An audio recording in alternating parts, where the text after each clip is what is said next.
Sem mais delongas, eu queria que você abrisse comigo a palavra de Deus no Evangelho segundo João. O Evangelho de João, no capítulo 1.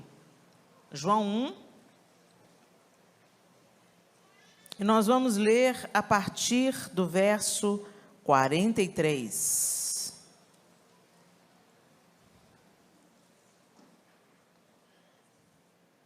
Eu vou usar a linguagem NVI, então se ficar diferente um pouquinho da sua aí, é a mesma palavra, só fica ligadinho.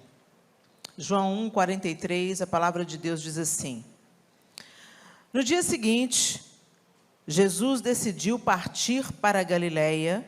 Quando encontrou Filipe, disse-lhe: siga-me. Filipe, como André e Pedro, era da cidade de Betsaida.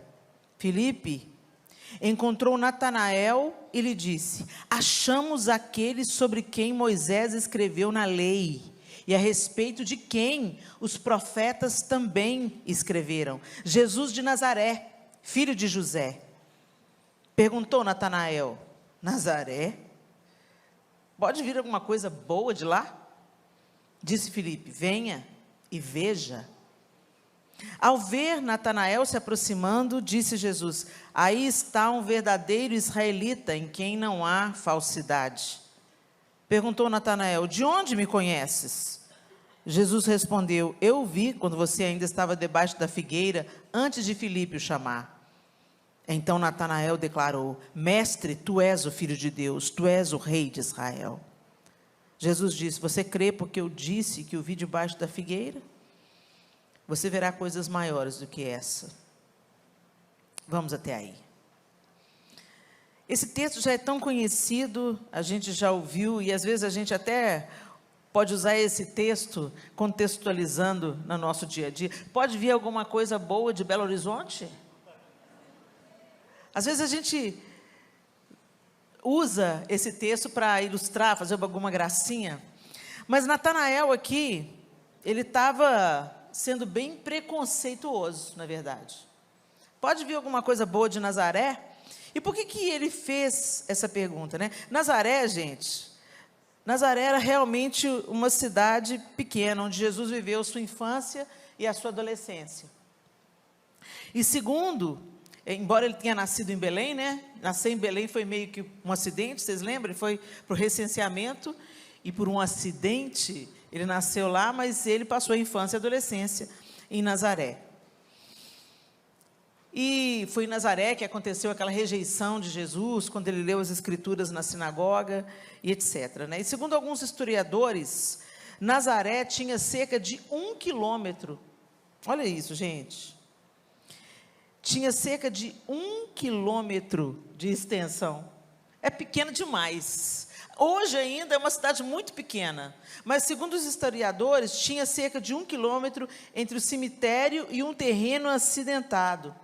Então, a estimativa dos historiadores é que no tempo que Jesus cresceu ali, a cidade tinha entre 300 e 600 habitantes. É o vilarejo do vilarejo mesmo, né? Aquela história de entrei e já saí da cidade, era literalmente isso. Mas, certamente, Natanael não fez esse comentário apenas por ser um vilarejo inexpressivo ou ter apenas entre 300 e 600 pessoas. Ele fez porque os habitantes de Nazaré casavam-se com mulheres estrangeiras. Então, era tido como o povo que se mistura. Mas é tão interessante, porque o próprio Natanael, ele vivia no meio da Galileia, no meio dos galileus, gente. E essa nomenclatura, a gente canta hoje com maior alegria, Galileu, Jesus. Mas quando se falava isso, o Galileu, era alguma coisa de segunda categoria, era alguma coisa marginalizada. Então, quando o pessoal de Jerusalém chamava alguém da Galileia, de Galileu, estava deixando muito claro, a gentalha, aquele povo misturado, aquele povo imundo lá da Galileia, aquele povo meia boca da Galileia. É um galileu. Só que Natanael vivia no meio da galera da Galileia. Ele vivia lá. É o sujo falando mal lavado, literalmente. Então, quando ele vira para Filipe e fala assim, de onde? Como é que é? Nazaré? Pode vir alguma coisa boa de Nazaré? Ele revela uma coisa interessante aqui para a gente, que pode ensinar muito para a gente.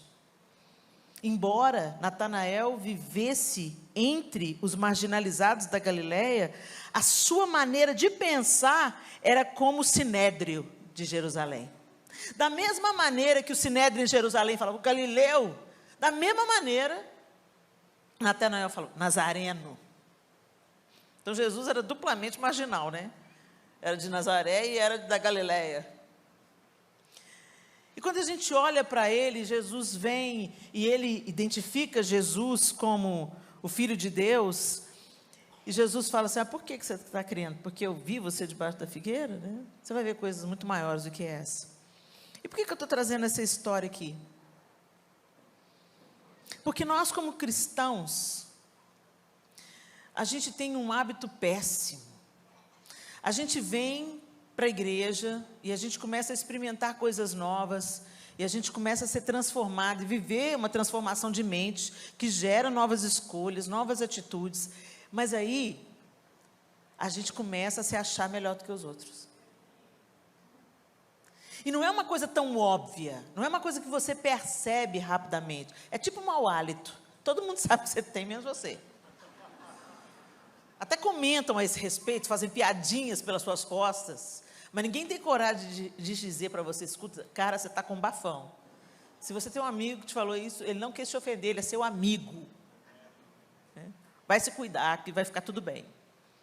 Mas é uma coisa que a gente não percebe que vai sendo tecido no nosso coração. E isso é reincidente, porque às vezes a gente vem para a igreja, porque a igreja é um ambiente gostoso. A igreja é um ambiente aconchegante. Vocês viram esse louvor aqui, que delícia. Você se conecta com o Senhor, tudo favorece para que você contemple o Senhor, para que você volte os seus olhos, seu coração para Ele. E quando você pensa que não, você já está se derretendo, você está emocionado, e você começa a proclamar que Ele é o seu Senhor, Ele é o seu Rei, Ele é o seu Deus. E você vai convivendo com esse grupo, e isso também vai transformando o seu código de ética.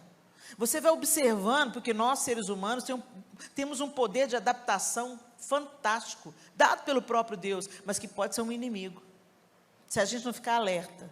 Você entra num grupo social, você observa o código de ética desse grupo e você se adequa, você se adapta. Então, a gente vem para a igreja, a gente tem uma experiência, a gente recebe o Senhor, a gente passa pelas águas, a gente tem uma experiência, um encontro, faz uma diferença na nossa vida, a gente começa até a experimentar uma certa transformação. E essa transformação mais imediata é aquela que a gente até dá uma ajudinha, de acordo com a nossa observação do código de ética. Então, se você sabe, se você entra numa comunidade de fé, que ninguém usa calça comprida, você pode ter entrado com calça comprida, na próxima semana você vem de saia. Você pode usar calça comprida na vida, mas naquela comunidade de fé, você não usa, porque senão você vai ser rejeitado. Você vai ser olhado diferente, a diaconisa vai correr o olho. Você é nova aqui, né, irmã? Aí você já se sente constrangido, né, e tal, então, né, vou lá para a igreja do Douglas, porque lá não precisa de usar, sabe? Então, a gente quer ser aceito, claro. Qual é o ser humano que quer ser rejeitado? Ninguém. Então, você observa o código de ética e você começa a se adequar. E o perigo disso tudo é que você começa a fazer uma obra que deveria ser do Espírito, pela proximidade dele. Então, à medida que você caminha com Jesus, e o Espírito Santo de Deus vai se alargando e se aprofundando em você, ele vai te transformando. E a transformação que ele faz é eficaz, é de dentro para fora. Então, o que você vê de fora é apenas o fruto do que está acontecendo dentro. Mas a gente consegue fazer essa transformação só estética. Esse que é o perigo.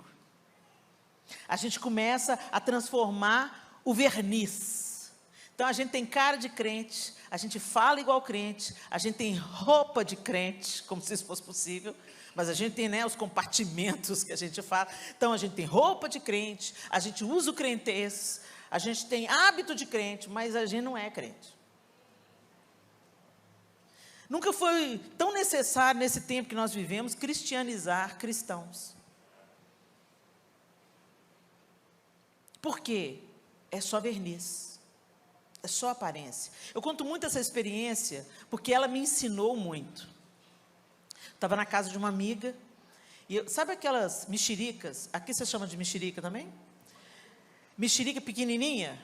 Ela é pequenininha, com a casca fininha, brilhante. Você até sentiu o gosto aí, né? Essa boca encheu d'água, né? Eu amo aquela mexerica. É aquela casca fininha que quando você descasca, perfuma tudo ao redor, né? Eu gosto de comparar muito a mexerica com o fruto do Espírito. É um fruto só, com todos aqueles gomos, né? E o fruto do Espírito é assim, quando ele está pronto, quando você abre, perfuma tudo ao redor, fica impregnado na sua mão, em todo mundo que passar perto. Assim é o efeito do fruto do Espírito. E eu fui com tudo na fruteira. Intimidade, né, gente? Casa de amigo, dá dinheiro, mas não dá intimidade para a pessoa. Cheguei na casa da minha amiga e taquei o mãozão. Quando eu peguei, era de plástico. Quem nunca? Peguei a mexerica, gente, eu estava até salivando. E peguei a mexerica, mas quando eu peguei e tirei da fruteira, eu soube que era, não apenas pela textura, mas porque não tinha peso, não tinha consistência, era só plástico. E quando eu peguei, foi uma frustração tão grande, eu fiquei tão desanimada. Aí virei para minha amiga, Micheline, que espírito de engano é esse nessa fruteira, Micheline? Que mexerica que é essa? Ela começou a rir, assim, você pensou que era de verdade? Você tinha certeza? Ela não preocupa não, abriu a geladeira, abriu a gaveta da geladeira, pegou uma verdadeira e jogou em mim. Eu peguei a mexerica, uau, consistência, peso. E eu abri a mexerica, perfumou tudo, sabor, e ainda estava geladinho, o dia estava quente. Que delícia! Um prazer duplo, porque é comida, é alimento, mas também, como por ela ser uma fruta molhadinha, né? Mata a sede. E enquanto eu estava comendo aquela mexerica, Deus começou a ministrar o meu coração. Muitos dos meus filhos produzem frutos de plástico. Você olha, você jura que é amor, alegria. Você olha, não, fulano está sempre rindo. Você pensa que é alegria do Espírito, mas não é. Você pensa que é amor, fruto do Espírito, mas não é. Você pensa que ele é cheio de longanimidade, mas vai conviver um pouquinho para você ver a bomba atômica que ele é. Você pensa que ele está cheio de paz, mas não, é tudo plástico, é tudo performance, é tudo aparência, não tem consistência, não tem peso, não tem cheiro, não tem sabor, mas te engana. E a gente consegue performar. A gente consegue fazer as pessoas acreditarem que a gente é muito santo. Mas aí quando chega uma situação específica, o Natanael que vive em nós vem para fora. Nós olhamos para o outro, nos sentimos superiores, porque nós frequentamos uma comunidade de fé, nos vestimos como crentes, falamos o crentez, damos o dízimo e a oferta, fazemos obra social, e a gente olha para alguém que a gente acha que não tem o Senhor, ou a gente sabe que não tem o Senhor, e você olha de cima para baixo. Sela com a tua salvação, Senhor. Tem gente que atravessa a rua para não pegar o pecado.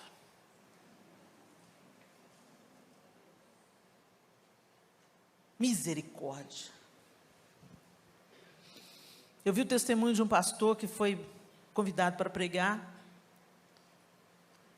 e ele podia ir do hotel até a igreja a pé, e ele falou que o pastor não precisa me pegar não, eu vou caminhando até lá. E no caminho, ele passou perto de uma Cracolândia. Nossas cidades, principalmente os grandes centros, estão cheios desse ambiente onde as pessoas vão para deliberadamente se autodestruir. E a droga é o seguinte, a galera, o corpo entende que precisa da droga igual precisa de comida e água para sobreviver. Então eles fazem os maiores absurdos, coisas que eu tenho certeza, eles nunca pensaram que seriam capazes de praticar, porque o corpo está pedindo, como pede comida e água. O cérebro entende que precisa daquilo para viver. E ele passou em frente desse cenário de guerra. Quem já viu uma Cracolândia sabe que parece uma cena de guerra. E aí a pessoa passa, esse pregador passou, olhou para aquele povo, ficou comovido com aquela situação e falou assim: ô Senhor, tem misericórdia desse povo. E seguiu em frente. E à medida que ele foi se aproximando da igreja, o Senhor falou com ele assim: a minha misericórdia é você.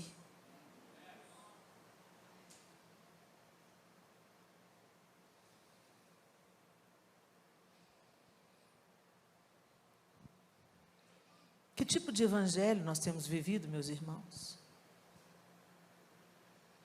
Natanael estava na Galileia. Natanael também fazia parte de um povo que era mal visto. Mas em algum momento, talvez até por esse elogio que ele recebeu de Jesus, quando Jesus põe o olho nele, elogia ele. Está aí, um verdadeiro israelita onde eu não vejo falsidade. Talvez justamente por isso ele se achava melhor do que os outros. Deixa eu te falar, querido, você pode estar dentro da casa do Senhor e dando frutos de fato, e ter tido uma experiência de novo nascimento, de fato, isso não te faz melhor do que ninguém.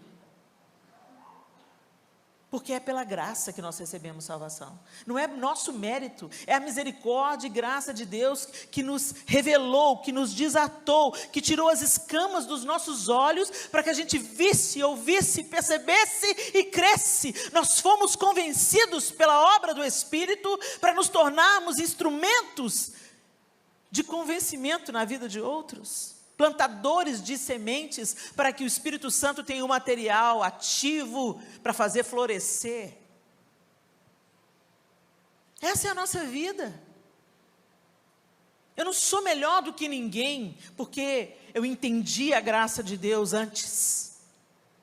Eu não sou melhor do que ninguém, porque eu me visto de uma maneira mais recatada ou adequada para o meu corpo não ser cobiçado.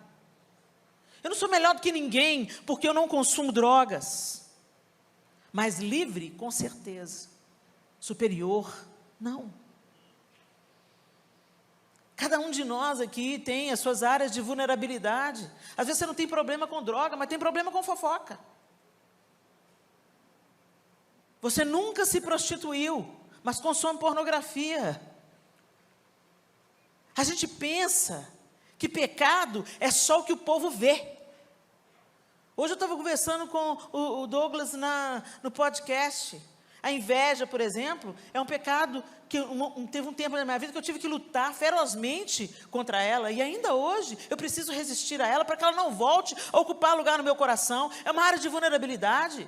Mas eu sei onde que a inveja leva a gente, ela paralisa a vida, ela não deixa a gente frutificar, nem florescer, a insatisfação cresce, e é pecado contra Deus, é obra da carne, mas parece que aquilo que não é visto, é tolerado,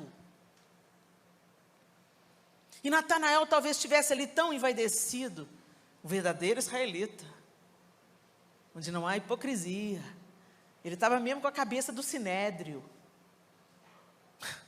Pode vir alguma coisa boa de Nazaré? Aquele povo que casa com mulher estrangeira. Literalmente o sujo falando mal lavado, porque o pessoal da Galileia também era muito misturado. Você já passou por isso? Às vezes você olha para o outro e você percebe imediatamente a vulnerabilidade do outro, o pecado do outro, a área com que ele está lutando. Aí você olha para ele... Graças a Deus que eu não sou assim, não sou como esses. E a obra do Senhor em nós, ela precisa acontecer dia após dia, para que a gente entenda que mesmo fazendo Deus, tudo que Ele está fazendo em cada um de nós, no coração de cada um de nós, tudo que Ele está tecendo no nosso coração e tudo que Ele está levando a gente a vencer, a subjugar de pecado na nossa vida, de maus hábitos na nossa vida, não é só para a gente. E não é para a nossa própria glória, não é para nos envaidecer. É para glorificar a Deus, é para apontar para Cristo. Olha, fulana era assim, gente, brigadeira. Ela entrava numa briga qualquer hora, ela gostava de um barraco, ela gostava de um negócio. O que aconteceu nela? O que aconteceu com ela? Não estou reconhecendo fulana. Agora quando vê uma briga, ela sai pela tangente. Virou apaziguadora. Isso aponta para a obra de Cristo em nós. E é uma obra que a gente pode até conseguir, em certo ponto, dar uma invernizada, mas tem uma hora que a máscara cai. Eu me lembro que eu já estava na igreja há muitos anos. Eu já cantava no El Shammah, que foi o grupo que antecedeu Diante do Trono. Era comprometida na obra, fazia evangelismo na praça, pregava para a galera no cemitério, em dia de finados. Me achava. Casei com meu primeiro namorado. Casei virgem, ele também, me gabando. Aí um dia nós já tínhamos a nossa primeira filha. E ela aprontou lá na casa dos meus pais. Quem me acompanha pela internet já ouviu esse testemunho. Ela aprontou na casa da mamãe, porque sabia que na casa da mamãe era a casa da vovó, então ela podia deitar e rolar. Só que ela estava fazendo aquilo já debaixo de muita rebelião, porque ela já tinha sido advertida, e ela não queria consertar.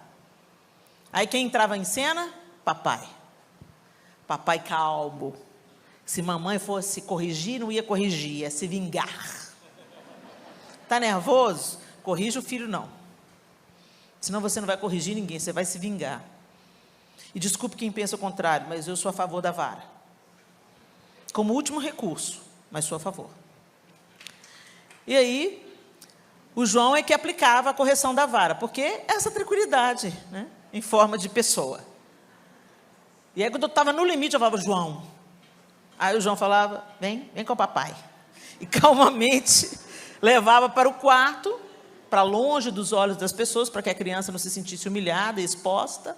Ali, ele comunicava para a criança que ela ia ser corrigida com 3 varadinhos no bumbum, por causa do que ela estava insistindo em fazer, mesmo depois de várias advertências e explicações. Só que a minha filha, mais velha, ela é bem teatral como eu. E aí, quando o João falou com ela, vem com o papai, ela, não, papai, não, papai, não. Ela começou um escândalo.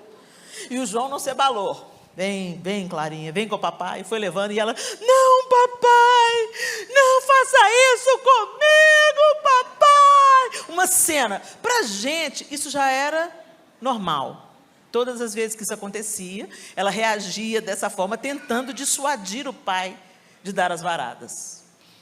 E aí ela fez o mesmo drama, só que meu pai não viu essa parte. Quando meu pai chegou em casa, era um domingo, a gente tem almoço de domingo, papai saiu, foi na padaria, comprou um refri. Aí quando ele estava voltando, o João já estava dentro do quarto, sentado na cama, esperando a Clara dar o desfecho da peça. E ela deitava no chão, ela rolava, ela fazia de tudo. Depois, quando ele deixava ela se expressar bastante, ele falava, terminou, filha? E aí ele chamava, vem cá, deita aqui no papai, já pegava a vara, né, deitava ela aqui, você sabe porque você vai ser corrigida. E aí ela tinha que falar porque ela ia ser corrigida. Porque eu desobedeci, porque eu insisti em desobedecer. Isso, então, papai vai te dar 3 varadas, tá bom? Uma só, papai. 3, Clarinha, 3. Ela tentava negociar até o último momento. E está nessa parte, o João esperando, a Clarinha, não, pelo amor de Deus, papai. E o meu pai chega. Quando meu pai chega e escuta aquele chororô, ele, o que é isso? O que é isso? Nada, pai, está tudo bem, o João só foi corrigir a Clarinha. Não, aqui em casa não. Aqui em casa não vai corrigir a Clarinha, porque vocês corrigem lá na casa dela. Na casa de vocês, aqui não. Pai, ela precisa ser corrigida aqui, porque ela está pensando que aqui é terra de ninguém, e que ela pode fazer o que ela quer. Então ela tem que ser corrigida aqui, para ela entender que aqui também ela precisa obedecer. Não. João! Quando ela ouviu meu pai chamando o João, papai!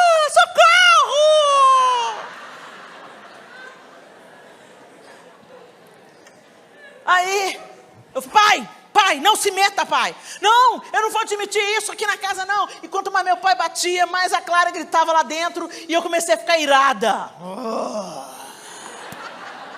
Eva levantou. Que dê longanimidade, benignidade, domínio próprio. Saiu um atrás do outro, assim, ó. Fruto de plástico. Eu entrei na frente do meu pai e falei, pai! Aí o João abriu a porta com o olho. O que está acontecendo? Pai, você não se meta, pai. Comecei a desrespeitar o meu pai.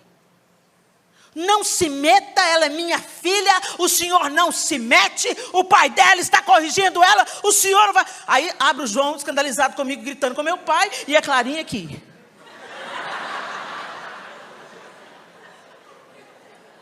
Aí vem minha mãe da cozinha. Leninha, calma. Não, mãe, o papai está se metendo. Leninha, calma. Mãe, não se meta nisso, você também. Ela entrou na minha frente e foi coberta da autoridade do Senhor. Olhou para mim e falou, você não nasceu de novo. Você acha que eu calei a boca? Como não nascer de novo? Malévola. Ela não falou mais nada. Ela só ficou olhando para mim com o dedo estendido, assim, ó. Vambora, João! Catei a Clara. Vamos embora dessa casa! Quando eu saí lá fora, os vizinhos tudo olhando o barraco na casa dos crentes. Todo mundo olhando as janelas, as gretas nas frestas. E o João, meu bem, o que aconteceu? Lá em casa eu te conto. Estou gritando com ele. O que aconteceu, meu bem? Lá em casa eu te conto. Olha aí, Clarinha, o que você fez? Mas aquela fala ficou latejando na minha cabeça. Você não nasceu de novo. Você não nasceu de novo. Você não nasceu de novo. Que confronto.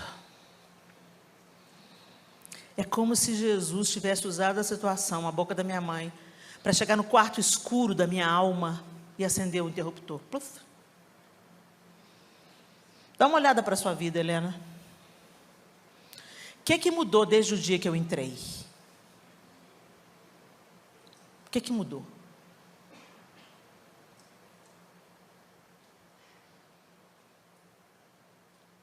Dentro estava do mesmo jeito.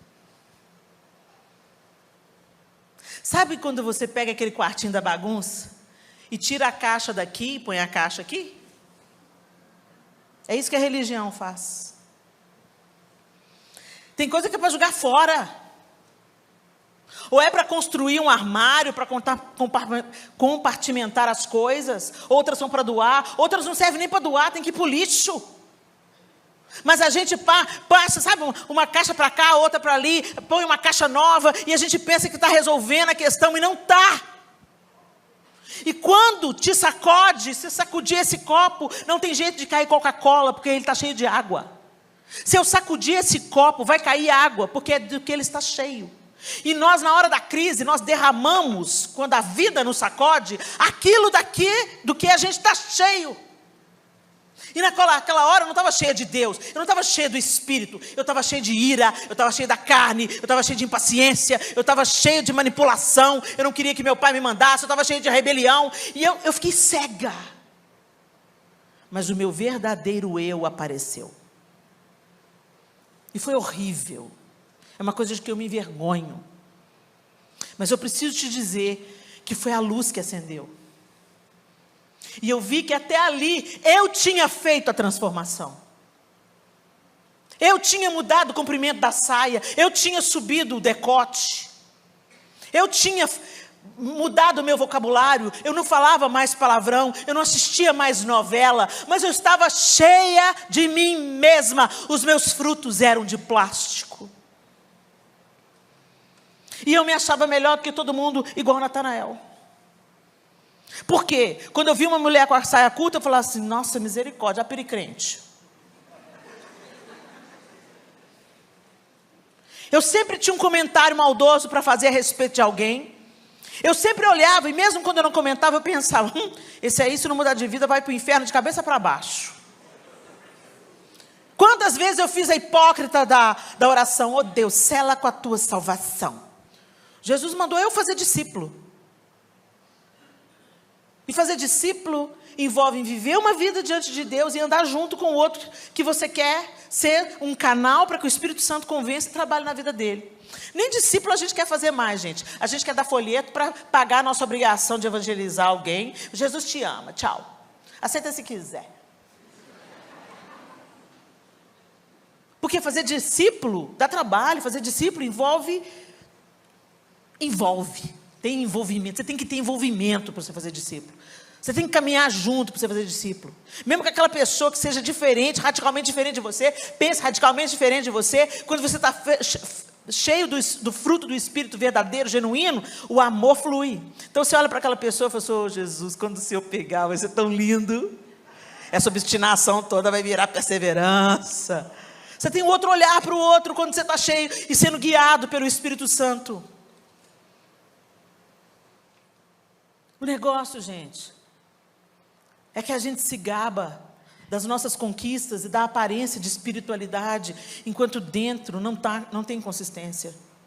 Não tem harmonia no que está dentro e no que está fora. E a gente começa a achar que é melhor do que os outros. A gente começa a fazer como Natanael. Como amém. Qual que era o problema do Sinédrio em Jerusalém? Eles eram especialistas da religião. E eles não perceberam o Messias de Deus. Um palmo diante do nariz deles, eles não viam. E esse que é o problema da religião, ela nos cega. Nos faz sentir superiores, enquanto nós estamos absolutamente distantes de Deus. E aí que entra aquela passagem que fala, naquele dia, muitos me dirão, Senhor, Senhor, em teu nome profetizamos. Gente, essa palavra é para crente e crente pentecostal. Profetizamos, expelimos demônio, curamos enfermo. É para nós que cremos no dom do Espírito para hoje. E vão ouvir, fica longe de mim, eu não te conheço. Eu não te conheço.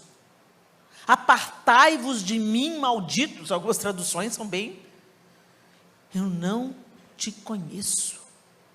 Mas como não me conhece, Jesus? Eu sou da igreja, eu sou de Jesus Copa, eu sou da Lagoinha. Como não me conhece, Jesus? Cantei no diante do trono. Jesus, como você não me conhece? Preguei o evangelho no Brasil inteiro. Jesus, como que você não me conhece? Não é o que a gente faz daqui para fora, gente. É o que está por trás do nosso coração, o que nos move. O que Deus está fazendo dentro da gente. Porque se Deus está trabalhando dentro da gente, nós vamos passar a olhar o outro como Ele olha. A gente vai passar a tratar o outro, independente de quem seja esse outro. A gente tem que parar, sabe, com essas relações utilitaristas. Jesus andava com a galera do crime, galera do mal. Está lá sentado na casa de Mateus, comendo, casa do publicano, lá casa do cobrador de imposto, do desleal ao povo de Israel. Onde Jesus está comendo lá na casa dele. Mas está comendo aqui? Eu não vim para os sãos. Eu vim para os doentes. E a gente não se gaba de ser corpo de Cristo? Então por que a gente só se reúne na casa do Senhor e a gente não é corpo do Senhor na segunda, terça, quarta, quinta, sexta, sábado? O corpo do Senhor, os pés do Senhor vão aonde Ele iria. Os braços do Senhor abraçam quem Ele abraçaria. O coração do Senhor se inclina a quem o coração de Jesus inclinaria? Será que nós somos mesmo aptos para sermos chamados corpo de Cristo? Ou a gente está vivendo só o verniz, só a aparência? Às vezes as pessoas olham para você e falam assim, nossa, mas você melhorou tanto. E você já fica se sentindo a última Coca-Cola do deserto. Você fica pensando, Aí você fala assim, imagina, glória a Deus. Mas dentro de mim, dentro de você está assim, você está melhorando, falando, a coisa está boa, está mais espiritual. Gente, o velho homem não morre na água do batismo. Todo dia a gente tem que lutar contra ele. O miserável é persistente. Então isso significa que o nosso estado de saúde é o estado de dependência, totalmente dependência do Senhor. totalmente entregues, totalmente rendidos, entendendo que nós precisamos da porção de cada dia. Nós precisamos de um pouco do Senhor a cada dia. Mas a gente está correndo a semana toda com a porção de domingo. Isso vai nos levar a falar: misericórdia, Senhor, misericórdia. Enquanto nós poderíamos ser misericórdia. Eu trabalho com a pastora Cimeia Meldrum. Ela é uma pastora de Recife, uma senhora com um testemunho lindo, uma vida devotada ao Senhor e à sua obra. E a pastora Cimeia, recentemente, há cerca de 4 ou 5 anos, ela está trabalhando na Visão Mundial. E dentro da Visão Mundial, ela pediu a liberdade para a direção e criou um movimento que se chama Mulheres de Visão, com o foco na infância desprotegida dos nossos dias. E o que esse time pretende? Esse time pretende fornecer para a igreja material, aula, para a igreja local atingir a comunidade onde ela está inserida. Então, por exemplo, a Visão Mundial tem programas de apadrinhamento de crianças, mas não é sobre isso. Então, tem um curso, por exemplo, na Visão Mundial que chama Ternura se aprende em casa. Então, o que eles preparam toda a ferramenta, passa essa ferramenta para professores, gente que esteja disposta a ensinar na igreja local. Eles dão o curso gratuitamente, eles fornecem os materiais. Para quê? Para que a igreja, de segunda a sexta, ou de segunda a sábado, quando a igreja deveria ter as suas dependências mais livres, ela abre para a comunidade, para dar também, oferecer também gratuitamente para a comunidade o curso. Para quê? Para reconciliar pais e filhos. Para ensinar os pais a tratar os filhos, a entenderem à luz da Bíblia, como é que deve ser a relação familiar, como a nossa família pode se tornar um lugar de cura, de restauração e não de feridas. E a pastora Cimeia é uma valente, é uma guerreira.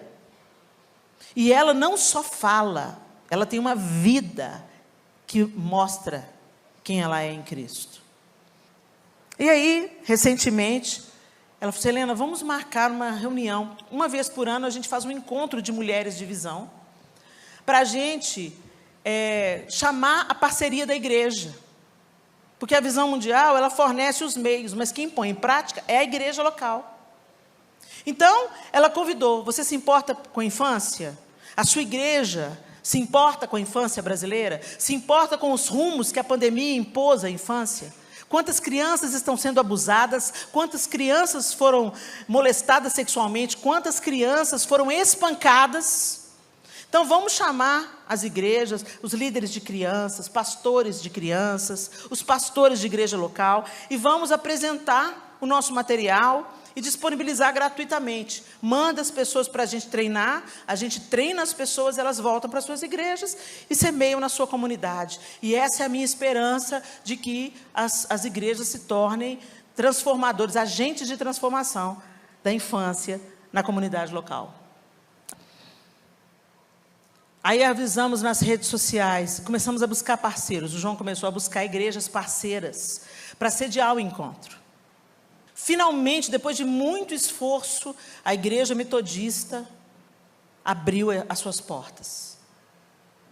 E forneceu tudo que a gente precisava, prepararam um café para a gente. Pode vir o pessoal. Pagava a entrada? Não, entrada gratuita. Vem, a gente quer encorajar vocês e dar instrumentos nas mãos de vocês. Apareceram 10 pessoas. 7 eram os líderes de crianças da igreja metodista. Mas se fosse um pop gospel, dando um show, estava lotado. Deixai vir a mim os pequeninos e não os impeçais, porque dos tais é o reino dos céus. O diabo está mirando nas nossas crianças. E o governo pode se esforçar, mas quem vai mudar esse quadro é a igreja, com oração, com jejum, com envolvimento, com treinamento, com adoção. É a igreja que muda. A igreja é o sal, a igreja é a luz. Mas nós estamos colocando a nossa esperança nos homens. É importante sim políticas públicas que defendam a infância. É importante sim o governo estar engajado nessa causa, sim. É importante sim uma contra o aborto, porque as crianças começam a ser assassinadas no ventre. E quando você mata um bebê, você mata uma geração inteira. Você não mata um bebê só. Mas para uma menina assustada, amedrontada, com a possibilidade de ter a vida estragada por uma gestação indesejada, não abortar, a igreja tem que se envolver. A gente tem que falar, não, pode ter esse menino, porque nós vamos te ajudar a criar. Nós não vamos dar só chá de bebê e fralda, não. Nós nos responsabilizamos por a educação desse bebê. Nós estamos junto com você. Não mata esse bebê. E vamos chamar os adolescentes. E vamos falar sobre sexo. E vamos falar as consequências de uma gravidez indesejada. Mas para isso tem que ter envolvimento. A gente tem que pôr a mão na massa. E a gente tem que ser movido pelos frutos do Espírito. A gente não pode ser só casca. Que Deus tenha misericórdia de nós. E que nos ajude a cumprirmos a nossa vocação de sermos sal e ser luz. E não sermos apenas mexericas de plástico. Que Deus nos ajude, nos dê consistência, que a nossa vida alimente, que a nossa vida sacie, que a nossa vida leve respostas, não por causa do nosso mérito, não porque nós somos um verdadeiro israelita, um verdadeiro evangélico, onde não há hipocrisia, só na aparência, mas que a gente enxergue as pessoas como Jesus e que a gente se envolva nas causas nas quais Jesus se envolveria. Quando eu vi aquela sala vazia, eu fiquei tão desanimada. Eu fiquei tão triste. Porque eu estava lá, quando diante do trono, reuniu 2 milhões de pessoas no campo de Marte. Eu orei naquela noite fria, e eu pedi, Senhor, muda a nossa nação. Eu estava lá quando a gente gravou, preciso de Ti, preciso do Teu perdão. E a gente estava num movimento de arrependimento diante do Senhor, como nação. A gente queria uma outra história para o Brasil. O Diante do Trono teve uma casa para tirar crianças do abuso. A pastora Zenete até hoje cuida de crianças em situação de risco. Eu estava lá quando Deus estava querendo trazer à luz uma nação engajada com aquilo que move o coração dele. E que começa com arrependimento, porque sem arrependimento a gente não vai a lugar nenhum. E pelo esforço próprio a gente não vai muito longe, não. De repente eu vi multidão de 1 milhão, 2 milhões. Num contraponto horroroso. E nem faz tanto tempo assim, mas na sala tinha 10 pessoas. Onde que está aquele povo, Senhor, que chorou, que clamou, que profetizou sobre a nação? Onde que estão os remanescentes, Senhor? Belo Horizonte foi um berço de avivamento. Quantos ministérios nutriram o Brasil saindo da minha cidade? Quantas igrejas grandes, enormes Belo Horizonte tem? Quantos evangélicos a cidade tem? Não basta ser evangélico. Não basta frequentarmos comunidades de fé. Nós precisamos nascer de novo e deixar o Espírito Santo fazer uma obra dentro da gente que transborde. Começa na intimidade, começa na proximidade, começa no confronto pessoal, começa no arrependimento pessoal, começa no caminhar com o Mestre dia após dia, até que Ele vai começando a ser tecido em nós, Cristo em vós, a esperança da glória. E aí sim a sua linguagem muda, de dentro para fora. Seu pensamento muda, sua maneira de olhar o outro muda. E nós não podemos produzir isso, gente. A gente só produz fruto de plástico. Não é só na nossa vontade, entende? Nasce da disciplina de chegar perto. Porque para chegar perto de Jesus, a gente precisa ter disciplina. Tem que deixar o celular um pouquinho de lado, tem que apagar a televisão, tem que falar, não, deixa eu organizar minhas prioridades. A minha prioridade é Jesus, eu quero passar tempo com Jesus, eu quero aprender de Jesus, que é manso e humilde de coração. E enquanto a gente vai andando com Ele, Ele vai fazendo os frutos chegarem. E tem tanto fruto de plástico, gente. E frutos de plástico não alimentam. Não se contente com verniz. Não se contente com a aparência. Porque um dia, diante da crise, a máscara cai. Como caiu naquele domingo na minha vida. E embora o que eu ouvi da minha mãe fosse extremamente desconfortável e confrontador, eu fiquei com raiva da minha mãe. Você está com raiva de mim aí? Bom começo. Eu fiquei com raiva da minha mãe porque ela estava me dizendo uma verdade que eu não queria ouvir. Mas aquilo ficou reverberando. Você não nasceu de novo. Você não nasceu de novo. E aí Jesus veio com a pergunta, o que mudou? E eu olhei para dentro de mim, gente. E não tinha mudado nada. Eu só tinha mudado as caixas de lugar. E Jesus falou, deixa eu entrar. Deixa eu fazer a faxina. E foi difícil. Foi um processo lento, árduo. E que não acabou. A faxina tem que sempre acontecer. Sabe por que a gente tem uma mania de trazer coisa velha para casa? E a gente traz para dentro da nossa alma também as vaidades, as cobiças, os ressentimentos.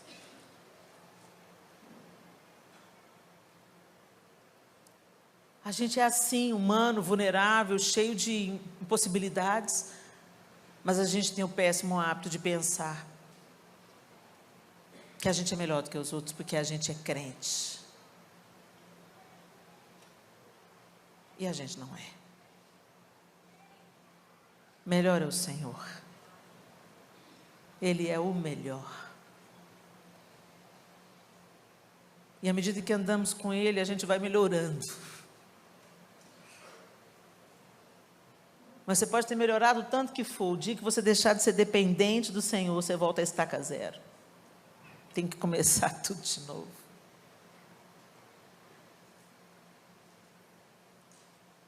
Será que você pode pensar na sua experiência com Deus? Eu quero te fazer uma pergunta desconfortável agora. O que mudou desde que ele entrou?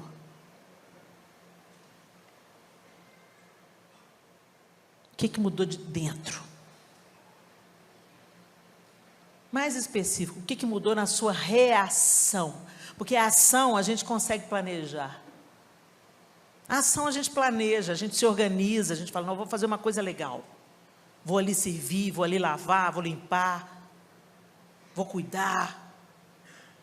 Vou ali alimentar uma galera que está com fome. A ação a gente planeja. Mas a reação, ela revela o que está dentro. Como é que têm sido as suas reações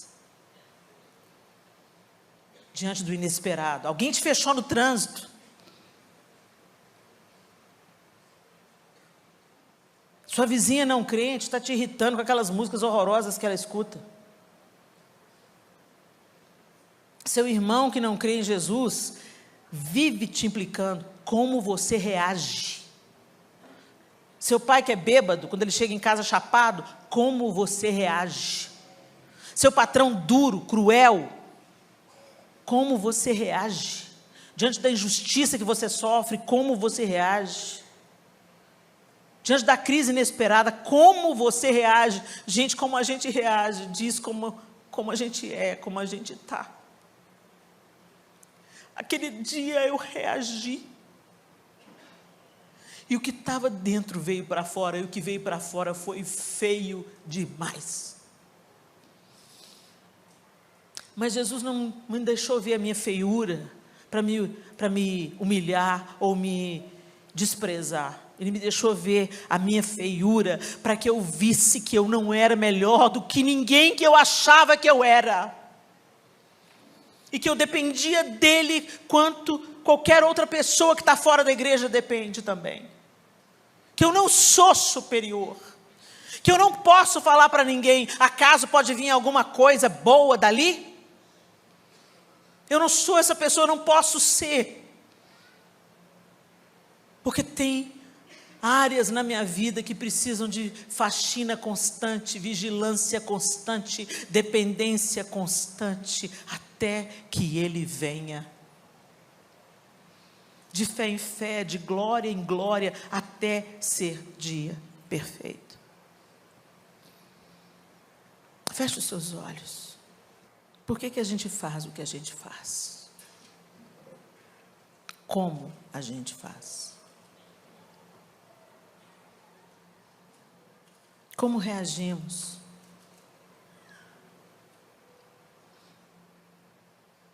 Você tem preconceitos? Você é do tipo de pessoa que julga a outra pela casca?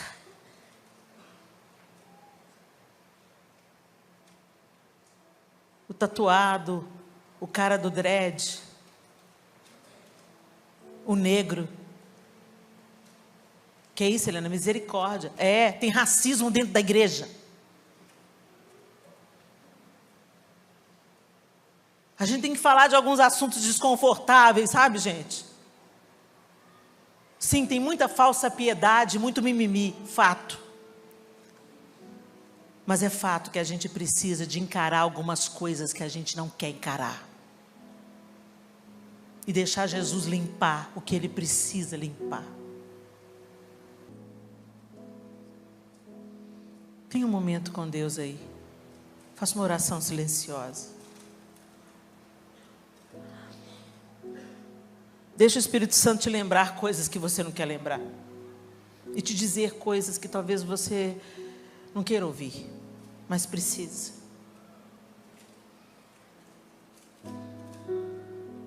Oh Jesus, dá-nos um coração igual ao teu.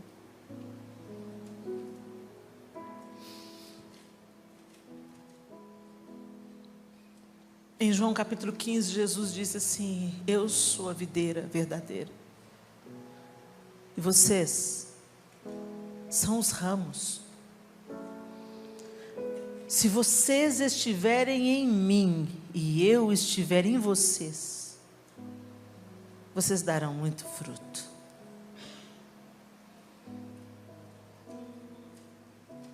Aquele que não dá fruto, o meu pai, que é o agricultor, corta.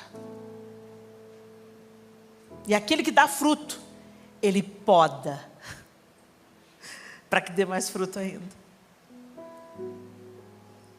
Sabe por que Deus poda? Porque senão a gente se acha. Ah, vaidade. Aí Ele vem amorosamente, poda,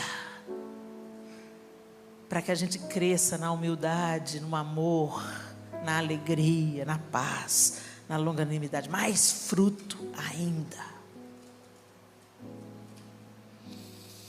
E nesse mesmo texto ele disse claramente: sem mim nada podeis fazer. É contemplando o Senhor através das Escrituras, da oração, é que nós seremos feitos à semelhança dele. Não se iluda. Não gaste seu tempo tentando fazer a obra de reforma. Você não consegue. Você pode até ter um sucesso aí de 1 mês, 40 dias, até a próxima crise, trazer à tona o que está dentro. Não confie nas reformas externas. Chame o Senhor para reformar dentro, até transbordar. Até transbordar. Senhor, nós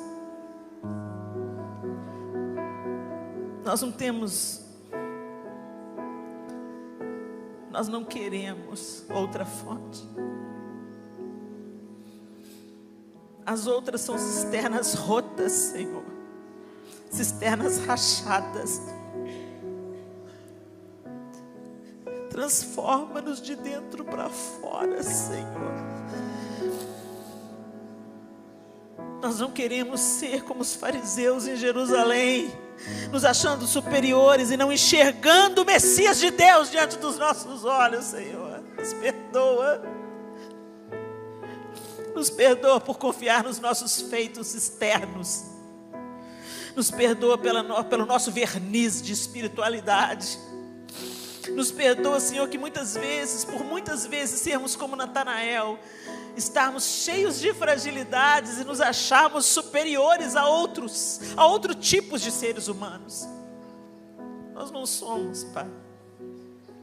E nós te damos graças, porque a tua graça nos alcançou e nos redimiu, para nós não vivermos para nós mesmos, mas para nós vivermos para a glória do Senhor. Deus, que o nosso discurso não seja dissonante, Senhor, das nossas escolhas, da nossa entrega, da nossa vida. Alinha o nosso discurso com as nossas decisões, alinha o nosso discurso com as nossas atitudes, com as nossas ações, e só o Senhor pode fazer isso em nós. Remove as caixas velhas, Senhor, tira aquilo que não presta da nossa vida, Senhor. Tira de nós o racismo, tira de nós os preconceitos que temos e nem sabemos que temos. Tira de nós, ó Deus, o utilitarismo nas relações. Tira de nós os interesses secretos. Tira de nós a hipocrisia, Senhor. Tira de nós a severidade no julgamento, como se nós não fôssemos feitos do mesmo material. Nos ajuda, Senhor. Sem o Senhor a gente não consegue, não. Nós estamos suplicando, Jesus, se alague em nós, Senhor, se aprofunde em nós, Senhor, e muda a nossa maneira de olhar, a nossa maneira de sentir, a nossa maneira de caminhar. Nos ajuda a nos envolver com aquilo que envolve também o teu coração. Nos ajuda a pulsar na sua frequência, a ficar na mesma página que o Senhor está, Senhor. Ajuda a negar a nós mesmos, a tomar a nossa cruz. Ajuda-nos, Senhor, a alimentar os famintos. Nos ajuda, Senhor, a cuidar das viúvas e dos órfãos. Nos ajuda, Senhor, a defender a infância. Nos ajuda, Senhor. Faz de nós, tua igreja, tua noiva, teu corpo nessa terra, não atrofiado, operante, livre, cheio de frutos de verdade, saciando a fome, matando a sede de milhares, de milhares e de milhares, porque os frutos não existem para nós mesmos, mas para servir a outros. Nos ajuda, nós precisamos de Ti, e oramos, crendo no Teu poder, crendo nas possibilidades infinitas do Teu Espírito Santo em nós, te pedindo perdão porque tantas vezes apagamos o Espírito, e te pedindo, vivifica-nos, Senhor, vivifica-nos, em nome de Jesus, amém e amém. Deus abençoe vocês, pessoal, e que a gente prossiga na nossa busca, dependência absoluta, rendição constante e perseverança diária, porque todo dia é um novo dia para depender de Deus. Eu não sei porquê, mas Ele me deu ainda mais 26 minutos e 21 segundos. Ele parou aqui. Deve ser para eu falar tudo que eu tinha que falar. Deus abençoe vocês.